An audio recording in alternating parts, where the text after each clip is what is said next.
आशियाई achiever Dubai पुरस्काराने प्राचार्य गायत्री बिराजदार सन्मानित.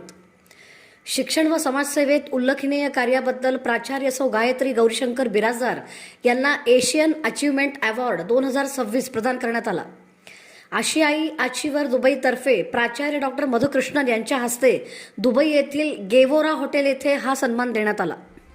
कर्नाटक महाराष्ट्र सीमा भागातील कन्नड माध्यम विद्यार्थ्यांसाठी 15 वर्षे अखंड सेवा देत मराठी पाठ्यपुस्तकांचे कन्नडमधील भाषांतर करून त्यांनी विशेष योगदान दिले आहे.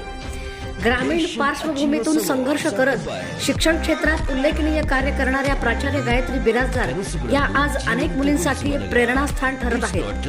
त्यांच्या या यशाबद्दल कर्नाटक व महाराष्ट्रातील विविध मान्यवरांनी अभिनंदन करून पुढील वाटचालीस शुभेच्छा दिल्या आहेत.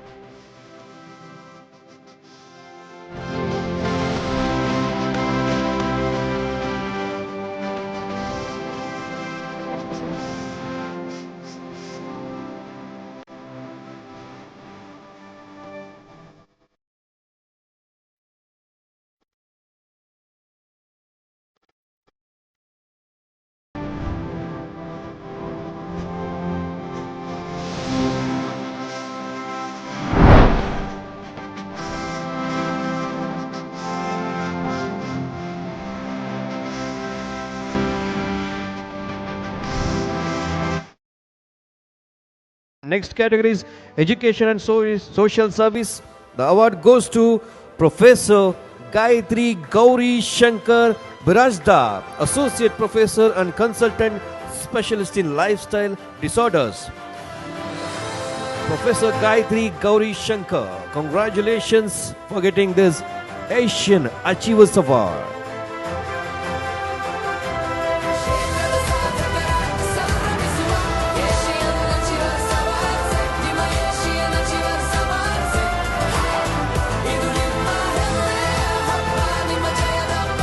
Congratulations Gayatri Gauri Shankar Birajdar. And next category.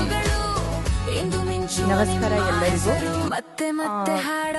ಇವತ್ತಿನ ವೇದಿಕೆಗೆ ನನಗೆ ಅವಕಾಶ ಮಾಡಿಕೊಟ್ಟಿರ್ತಕ್ಕಂಥ ಸಂತೋಷ್ ಗುರೂಜಿ ಸರ್, ಹಾಗೆ ಸುಂದರ್ ಸರ್, ಬಸವರಾಜ್ ಸರ್ ಎಲ್ಲರಿಗೂ ನಾನು ವಂದನೆಗಳನ್ನು ಹೇಳುತ್ತೇನೆ.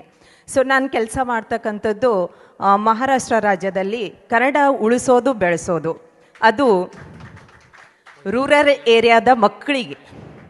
ನಮ್ಮ ದೇಶದ ಸಂಪತ್ತು, ನಮ್ಮ ದೇಶದ ಬೆನ್ನೆಲುಬು ಅಂದರೆ ರೈತ. ನಾವೆಲ್ಲರೂ ಬೆಳಕಾಯಿತು ಅಂದರೆ ಆಹಾರಕ್ಕಾಗಿ ಬಡದಾಡ್ತೀವಿ. ಸೊ ಆ ರೈತನ ಮಕ್ಕಳಿಗೆ ನಾನು ಪಾಠ ಮಾಡ್ತಕ್ಕಂಥದ್ದು ಟೋಟಲಿ ರೂರಲ್ ಏರಿಯಾ. ಆ ಊರಿಗೆ ಬಸ್ ಇಲ್ಲ, ಆ ಊರಿಗೆ ರೋಡ್ ಇಲ್ಲ, ಆ ಊರಲ್ಲಿ ಕಲಿಯುವ ಹವ್ಯಾಸ ಇಲ್ಲ. ಅಂಥ ಮಕ್ಕಳಿಗೆ ನಾನು ಮನೆ ಮನೆಗೆ ಅವರಿಗೆ ತಿಳುವಳಿಕೆ ಹೇಳಿ ಆಮೇಲೆ ಆ ಮಕ್ಕಳನ್ನು ಕಲೆಕ್ಟ್ ಮಾಡಿ, ಸೊ 4 ಮಕ್ಕಳಿಂದ ನಾನು ಸ್ಕೂಲ್ ಸ್ಟಾರ್ಟ್ ಮಾಡಿ ಇವತ್ತು 47 ಮಕ್ಕಳನ್ನು ತಯಾರು ಮಾಡಿದ್ದೀನಿ. ಮಹಾರಾಷ್ಟ್ರ ರಾಜ್ಯದಲ್ಲಿ ಕನ್ನಡವನ್ನು ಬೆಳೆಸ್ತಾ ಇದ್ದೀನಿ, ಉಳಿಸ್ತಾ ಇದ್ದೀನಿ. ಸೊ ಆ ಮಕ್ಕಳಿಗೋಸ್ಕರ ನಾನು ಪ್ರತಿನಿತ್ಯ 80 ಕಿಲೋಮೀಟರ್ ಪ್ರವಾಸ ಮಾಡಿ 2 ವೀಲರ್ ಮೇಲೆ ಪ್ರತಿನಿತ್ಯ 3:30 ಗಂಟೆಗೆ ನಾನು ಬೆಳಗಿನ ಜಾವ ಎದ್ಕೊಂಡು ಆ ಊರಿಗೆ ಬಸ್ ಇಲ್ಲದಕ್ಕೋಸ್ಕರ 7 ಗಂಟೆಗೆ ನಾನು ಕಾಲೇಜ್ ಸ್ಟಾರ್ಟ್ ಮಾಡಬೇಕಾಗತ್ತೆ. ಸೊ ಹೋಗೋ ಜರ್ನಿ 1.5 ಗಂಟೆ. ಸೊ ಆ ಮಕ್ಕಳಿಗೋಸ್ಕರ ನಾನು ನನ್ನ ಪೂರ್ತಿ ತಾಯಿತನ ತ್ಯಾಗ ಮಾಡಿದ್ದೀನಿ. ನನ್ನ ಎಲ್ಲ ಜೀವನದಲ್ಲಿ ತ್ಯಾಗವನ್ನು ಮಾಡಿ 3:30 ಗಂಟೆಗೆ ಎದ್ದು 6 ಗಂಟೆ 5:30 ಗಂಟೆಗೆ ನಾನು ಸೊಲ್ಲಾಪುರನ್ನು ಬಿಟ್ಟು ಆ ಊರಿಗೆ ಪಾಠ ಮಾಡೋಕ್ಕಾಗಿ ಹಂಬಲದಿಂದ ಹೋಗ್ತೀನಿ. ನಾನು ಪ್ರತಿಯೊಬ್ಬರು ತಾಯಿಗೆ ಎಷ್ಟು ಹಂಬಲಿಸ್ತಾರೆ, ನಾನು ನನ್ನ ವಿದ್ಯಾರ್ಥಿಗಾಗಿ ಹಂಬಲಿಸ್ತಾ ಇದ್ದೀನಿ. ಸ್ಪೆಷಲಿ ನಾನು ಹೇಳಬೇಕಾದ್ರೆ ಸೂರ್ಯ ನಮಸ್ಕಾರ ಪ್ರತಿನಿತ್ಯ 108 ಸೂರ್ಯ ನಮಸ್ಕಾರ ಹಾಕ್ತೀನಿ. ಹಾಗೆ ಆಹಾರದಲ್ಲಿ ನನ್ನ ಡೈಟಿಯೂ ಕೂಡ ಇರುತ್ತೆ. ಪ್ರತಿಯೊಂದು ನಾನು ನನ್ನ ವಿದ್ಯಾರ್ಥಿಗಾಗಿ ಬರೀ ಹೇಳೋಳಲ್ಲ, ನಾನೇ ಮಾಡೆಲ್ ಆಗಿ ಇರ್ತೀನಿ ನನ್ನ ವಿದ್ಯಾರ್ಥಿಗೋಸ್ಕರ. ಸೊ ಈ ಅವಾರ್ಡನ್ನು ನಾನು ತಗೋತಕ್ಕಂಥದ್ದು ನನಗೋಸ್ಕರ ಅಲ್ಲ, ನನ್ನ ವಿದ್ಯಾರ್ಥಿಗೋಸ್ಕರ. ಒನ್ ಟೀಚರ್ ತಾನು ಅವಾರ್ಡ್ ತಗೊಂಡ್ರೆ ನನ್ನ ವಿದ್ಯಾರ್ಥಿ ತಾನೇ ತಯಾರಾಗ್ತಾನೆ, ಇದು ನನ್ನ ಅನಿಸಿಕೆ. ಯಾಕಂದರೆ ರೋಲ್ ಮಾಡೆಲ್ ಟೀಚರೇ ಆಗಿರಬೇಕು.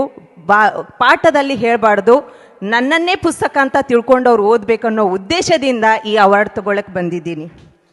ಹಾಗೆ 10ನೇ ತಾರೀಕಿಗೆ ಅವರು ಬೋರ್ಡ್ ಎಕ್ಸಾಮ್ ಇದ್ದಾವೆ, 12ನೇ ತರಗತಿದು PU ಕಾಲೇಜ್ ನಾನು ಟೀಚ್ ಮಾಡ್ತಕ್ಕಂಥದ್ದು. ಸೊ ಅದೆಲ್ಲವನ್ನು ತ್ಯಾಗ ಮಾಡಿದ್ದೀನಿ. ವಿದ್ಯಾರ್ಥಿಗಳನ್ನ ನನಗೆ ಕಳಿಸಿದ್ದಾರೆ. ಮ್ಯಾಮ್, ಈ ಅವಾರ್ಡನ್ನು ನಿಮಗೆ ಸಿಗಬೇಕು, 12 ವರ್ಷ ಫ್ರೀ ಆಫ್ ಕಾಸ್ಟ್ ನಾನು ಟೀಚ್ ಮಾಡೋದಕ್ಕಾಗಿ ನನ್ನ ವಿದ್ಯಾರ್ಥಿಗಳು ನನಗೆ ಕಳಿಸ್ಕೊಟ್ಟಿದ್ದಾರೆ.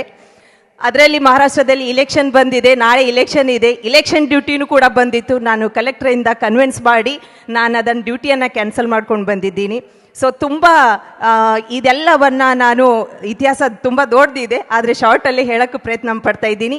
ಹಾಗೆ ಮೊದಲಿಗೆ ನಾನು ಮತ್ತೊಬ್ಬರ ಮಕ್ಕಳಿಗೆ ಪಾಠ ಹೇಳೋಕ್ಕಿಂತ ಮೊದಲಿಗೆ ನನ್ನ ಮಕ್ಕಳಿಗೆ ನಾನು ಮೊದಲೇ ಸರಿಯಾಗಿ ಬೆಳೆಸಿದ್ದೀನಿ. ನನ್ನ ಮಗಳು ಸ್ಟಾರ್ ಪ್ಲಸ್ ಅಸಿಸ್ಟೆಂಟ್ ಡೈರೆಕ್ಟರ್ ಇದ್ದಾಳೆ. ಹಾಗೆ ಕನ್ನಡ ಆ್ಯಕ್ಟಿಂಗ್ ಫೀಲ್ಡ್ದಲ್ಲಿ ಮಂಡ್ಯ ರಮೇಶ್ ಅವ್ರ ಕಡೆಗೆ ನಟನ ರಂಗಶಾಲೆಯಲ್ಲಿ ಥಿಯೇಟರ್ ಮಾಡ್ತಾ ಇದ್ದಾಳೆ. ಮಗನು vehicle designer, automobiles designer, France ಇನ್ಸ್ಟಿಟ್ಯೂಟಿಂದ ಬೆಂಗಳೂರಿನಲ್ಲಿ ಸ್ಟ್ರಾಟ್ ಕಾಲೇಜ್ನಲ್ಲಿ ಅವನು ಡಿಗ್ರಿ ಕಂಪ್ಲೀಟ್ ಮಾಡ್ಕೊಂಡಿದ್ದಾನೆ. ಸೊ ಈಗ ಅವನು ಹೊಸದೊಂದು ಬೈಕ್ ಡಿಸೈನ್ ಮಾಡಿದ್ದಾನೆ. ರೀಸೆಂಟ್ಲಿ ಬೆಂಗಳೂರಲ್ಲಿ ಅದು ಕಂಪ್ನಿ ನನಗೆ ಗೊತ್ತಿಲ್ಲ, ಬಟ್ ಸೀಕ್ರೆಟ್ ಇದೆ, ಲಾಂಚ್ ಆಗೋದಿದೆ. ಅವನೇ ಅದು ಬೈಕ್ ಖುದ್ದಾಗಿ ರೆಡಿ ಮಾಡಿದ್ದಾನೆ. ಇವೆರಡೂ ಮಾಡೆಲ್ಲೇ ನನ್ನ ವಿದ್ಯಾರ್ಥಿಗಳು, ಇವರಿಗೆ ನಾನು ಮಾಡೆಲ್ ಆಗಿ ಇಟ್ಟಿದ್ದೀನಿ. ಇವರ ಆದರ್ಶ ತಗೊಂಡು ರೈತನ ಮಕ್ಕಳು ಬೆಳಿಬೇಕು, ಉಳಿಬೇಕು, ನನ್ನ ದೇಶ ಜಗತ್ತಿನಲ್ಲಿ ಮಿಂಚಬೇಕನ್ನೋ ಉದ್ದೇಶದಿಂದ ನಾನು ಒಂದು ಟೀಚರನ್ನು ಜ್ಞಾನದಾನ ದೊಡ್ಡ ದಾನಾಗಿ ಮಾಡ್ತಾ ಇದ್ದೀನಿ. ನನಗೆ ಇಲ್ಲಿ ತನಕ ಮಾತಾಡ್ಲಿಕ್ಕೆ ಅವಕಾಶ ಮಾಡಿಕೊಟ್ಟಂಥ ನಿಮ್ಮೆಲ್ಲರಿಗೂ ಕೃತಜ್ಞತೆಗಳನ್ನ ಹೇಳ್ತಾ ನನ್ನ 4 ಮಾತುಗಳನ್ನು ಮುಗಿಸ್ತೇನೆ. ನನಗೆ ನನ್ನ ವಿದ್ಯಾರ್ಥಿಗಾಗಿ, ನಾನು ನನ್ನ ಮಕ್ಕಳಿಗೆ ಕೇಳ್ತಾ ಇಲ್ಲ, ನನಗಾಗಿ ಕೇಳ್ತಾ ಇಲ್ಲ, ಇಲ್ಲಿ ಯಾರ್ಯಾರು ಯಾವ ಹುದ್ದೆದಲ್ಲಿ ಇದ್ದೀರೋ ಗೊತ್ತಿಲ್ಲ, ಬಟ್ ನನ್ನ ರೈತನ ಮಕ್ಕಳಿಗೋಸ್ಕರ, ನನ್ನ ಗ್ರಾಮೀಣ ಮಕ್ಕಳಿಗೋಸ್ಕರ ನನಗೆ ತುಂಬ ಸಹಾಯ ಬೇಕಾಗಿದೆ.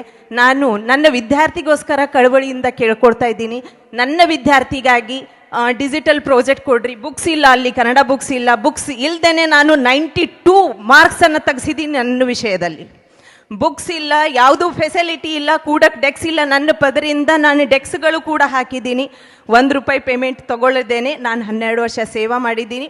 ಸೊ ಆಯ್ತು. ಸೊ ಇದಕ್ಕೆಲ್ಲ ನನಗೆ ಸಹಕಾರ ಬೇಕಾಗಿದೆ. ನನಗೆ ಅದಕ್ಕೆ ಎಲ್ಲರೂ ಸಹಕರಿಸ್ರಿ. ಸೊ ನಾನು ಮಹಾರಾಷ್ಟ್ರದಲ್ಲಿ ಇರ್ತಕ್ಕಂಥದ್ದು ನನಗೆ ಯಾವುದೂ ಕಾಂಟ್ಯಾಕ್ಟ್ ಇದ್ದಿದ್ದಿಲ್ಲ. ಸುಂದರ್ ಸರ್ ನನಗಿದೊಂದು ಅವಕಾಶ ಮಾಡಿಕೊಟ್ರು. ಅವರಿಗೆ ಹೃತ್ಪೂರ್ವಕ ವಂದನೆಗಳನ್ನು ಹೇಳಿ ನನ್ನ 4 ಮಾತುಗಳನ್ನು ಮುಗಿಸ್ತೀನಿ. Thank you so much, ma'am. And the next Asian Awards goes to